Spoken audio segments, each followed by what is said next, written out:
Halo semua, perkenalkan nama saya Imam Akbar Al-Ghifari. Saya adalah perwakilan dari kelompok 13 yang pada kesempatan kali ini akan membahas tentang lembaga tinggi negara. Sebelum membahas lembaga tinggi negara, saya akan memperkenalkan anggota kelompok saya terlebih dahulu. Yang pertama, Fauzan Khalif Muhammad, Krisya Jeldi Luming Kewas, Safitri Aulia Suratno, dan saya sendiri Imam Akbar Al-Ghifari. Apa sih sebenarnya lembaga tinggi negara? Lembaga tinggi negara adalah sekumpulan negara utama yang membentuk pemerintahan Indonesia. Secara garis besar, tugas lembaga negara yaitu menjaga kestabilan, keamanan, dan membantu jalannya roda pemerintahan negara. Menurut Undang-Undang tahun 1945, lembaga tinggi negara dibagi menjadi 3, yaitu legislatif, eksekutif, dan yudikatif. Legislatif terdiri dari MPR, DPR, dan DPD. Eksekutif terdiri dari Presiden dan Wakilnya, dan yudikatif terdiri dari Mahkamah Agung, Mahkamah Konstitusi, dan Komisi Yudisial. Berikut akan dijelaskan oleh teman saya. Badan Pemeriksa Keuangan. Badan Pemeriksa Keuangan adalah lembaga tinggi negara dalam sistem ketatanegaraan yang memiliki tugas memeriksa pengelolaan dan tanggung jawab keuangan negara. Sedangkan dalam menjalankan tugasnya, BPK mempunyai wewenang yang pertama meminta keterangan dana atau dokumen yang wajib diberikan. Yang kedua, melakukan pemeriksaan di tempat penyimpanan uang dan barang milik negara. Yang ketiga, menetapkan kode etik pemeriksaan pengelolaan dan tanggung jawab keuangan negara. Yang keempat, menetapkan standar pemeriksaan keuangan negara setelah konsultasi dengan pemerintah pusat atau pemerintah daerah. Yang kelima, menentukan jenis dokumen, data, serta informasi mengenai pengelolaan dan tanggung jawab keuangan negara yang wajib disampaikan oleh BPK. Dan yang terakhir, memberi pertimbangan atas standar akuntansi pemerintahan. Apa itu lembaga legislatif? Lembaga legislatif merupakan lembaga atau dewan yang mempunyai tugas serta wewenang membuat atau merumuskan undang-undang dasar yang ada di sebuah negara. Selain itu, lembaga legislatif juga diartikan sebagai lembaga legislator, yang mana jika di negara Indonesia, lembaga ini dijalankan oleh DPD, Dewan Perwakilan Daerah, DPR, Dewan Perwakilan Rakyat, dan MPR, Majelis Permusyawaratan Rakyat. Lembaga legislatif mempunyai tugas untuk merumuskan Undang-Undang Dasar, UUD. Tugas lembaga legislatif. Lembaga legislatif memiliki tugas membuat undang-undang dasar, dan adapun contoh lembaga legislatif tersebut meliputi DPD, DPR, dan MPR. Tugas, fungsi, serta wewenang MPR. Majelis Permusyawaratan Rakyat MPR merupakan lembaga pelaksana kedaulatan rakyat. Oleh karena anggota Majelis Permusyawaratan Rakyat adalah para wakil rakyat yang berasal dari pemilihan umum.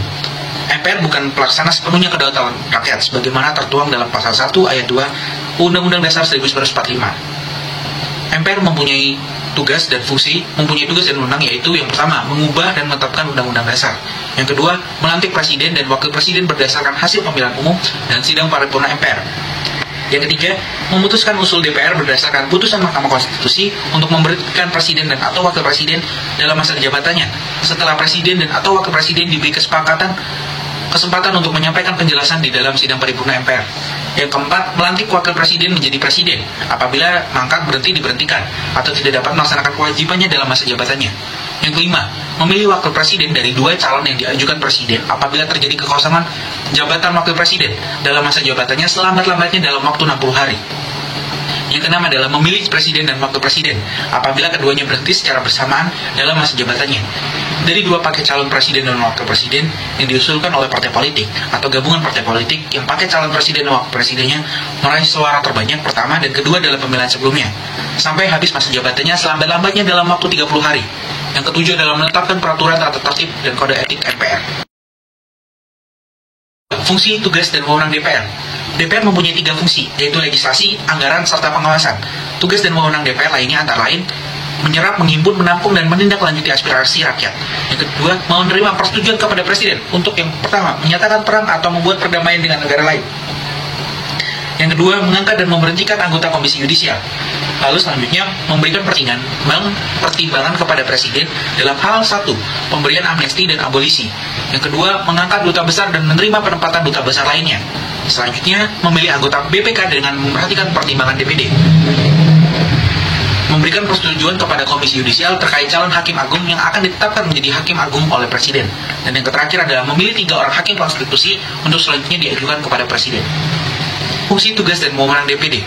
Mengacu pada ketetapan pasal 22D Undang-Undang Dasar 1945 dan tata tertib DPD RI bahwa sebagai lembaga legislatif DPD RI mempunyai fungsi legislasi, pengawasan, dan penganggaran.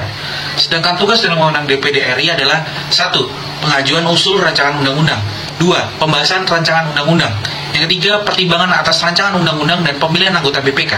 Keempat, pengawasan atas pelaksanaan undang-undang. Apa sih lembaga eksekutif tersebut? Lembaga eksekutif terdiri dari presiden dan wakilnya. Presiden Indonesia atau nama jabatan resminya Presiden Republik Indonesia adalah kepala negara sekaligus kepala pemerintahan Indonesia. Sebagai kepala negara, presiden adalah simbol resmi negara Indonesia di dunia. Sebagai kepala pemerintahan, presiden dibantu oleh wakil presiden dan menteri-menteri dalam kabinet, memegang kekuasaan eksekutif untuk melaksanakan tugas-tugas pemerintah sehari-hari.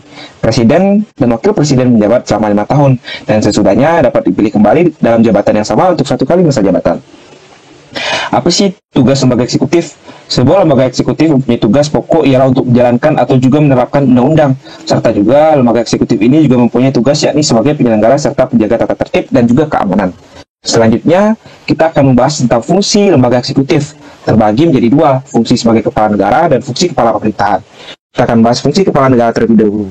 Fungsi kepala negara diantaranya sebagai simbol. Kepala negara sebagai simbol untuk negaranya. Seremonial, kepala negara adalah panglima tertinggi angkatan bersenjata. Oleh sebab itu, presiden bisa mengungkapkan apa saja yang bertujuan menyelamatkan negara. Selanjutnya ada reasoning. Presiden adalah pemegang mandat yang dapat diberikan terhadap seseorang dalam keadaan tertentu. Selanjutnya kita bahas fungsi kepala pemerintahan.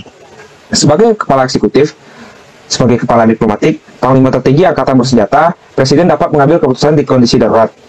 Selanjutnya, kita akan bahas tentang Pasal 4 ayat 1 Undang-Undang Dasar 1945 yang menjelaskan bahwa Presiden Republik Indonesia adalah sebagai pemegang kekuasaan pemerintah menurut Undang-Undang Dasar 1945. Wewenang lembaga eksekutif tersebut antara lain sebagai berikut. Yang pertama, membuat perjanjian dengan negara lain, mengangkat duta atau konsul, menerima duta dari negara lain, memberikan gelar tanda jasa. Berikut adalah hak dan kewajiban lembaga eksekutif. Yang pertama, memegang kekuasaan pemerintah itu sendiri, melakukan pengajuan rancangan undang-undang bersama DPR, menentukan peraturan daerah, menentukan peraturan pemerintah, melaksanakan seluruh aturan perundang-undangan dengan seluruh-seluruhnya.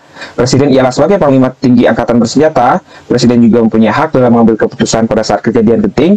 Presiden juga memiliki hak sebagai gradasi. Presiden juga memiliki hak memberikan abolisi dan lain-lainnya. Agung adalah lembaga tinggi negara dalam sistem ketatanegaraan Indonesia yang merupakan pemegang kekuasaan kehakiman bersama-sama dengan Mahkamah Konstitusi dan bebas dari pengaruh cabang-cabang kekuasaan lainnya. Wewenang Mahkamah Agung. Mahkamah Agung berwenang mengadili pada tingkat kasasi. Yang kedua, mengajukan 3 orang anggota hakim konstitusi. Yang ketiga, menguji peraturan perundang-undangan di bawah undang-undang dan mempunyai wewenang lainnya yang diberikan oleh undang-undang.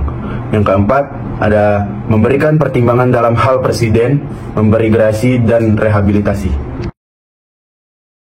Mahkamah Konstitusi adalah salah satu pelaku kekuasaan kehakiman sebagaimana dimaksud dalam Undang-Undang Dasar Negara Republik Indonesia tahun 1945. Hal ini berarti Mahkamah Konstitusi terikat pada prinsip umum penyelenggaraan kekuasaan kehakiman yang merdeka, bebas dari pengaruh kekuasaan lembaga lainnya dalam menegakkan hukum dan keadilan.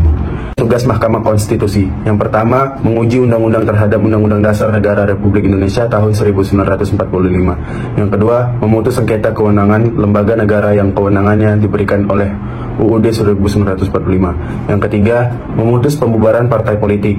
Yang keempat, memutus perselisihan hasil pemilihan umum. Dan yang kelima, memberikan putusan atau pendapat atas pendapat DPR bahwa presiden dan atau wakil presiden. Wewenang Mahkamah Konstitusi. Yang pertama, mengadili pada tingkat pertama dan terakhir yang putusannya bersifat final. Yang kedua, memanggil pejabat negara, pejabat pemerintah, atau warga masyarakat untuk memberikan keterangan. Yang ketiga, wajib memberikan putusan atas pendapat DPR bahwa presiden atau wakil presiden diduga telah melakukan pelanggaran hukum. Selanjutnya adalah Komisi Yudisial. Komisi Yudisial adalah lembaga negara yang dibentuk berdasarkan Undang-Undang Dasar Negara Republik Indonesia tahun 1945 yang bersifat mandiri dan dalam melaksanakan wewenangnya bebas dari campur tangan atau pengaruh kekuasaan lainnya.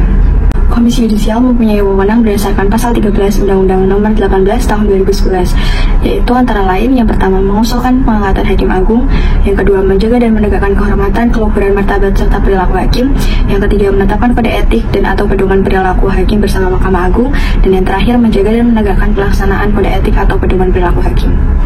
Berdasarkan pasal 14 Undang-Undang Nomor 18 Tahun 2011 dalam melaksanakan wewenang sebagaimana dimaksud pada dalam pasal 13, maka Komisi Yudisial mempunyai tugas yang pertama, melakukan pendaftaran calon hakim agung, yang kedua, melakukan seleksi terhadap calon hakim agung, dan yang ketiga, menetapkan calon hakim, dan yang terakhir, mengajukan calon hakim agung ke DPR.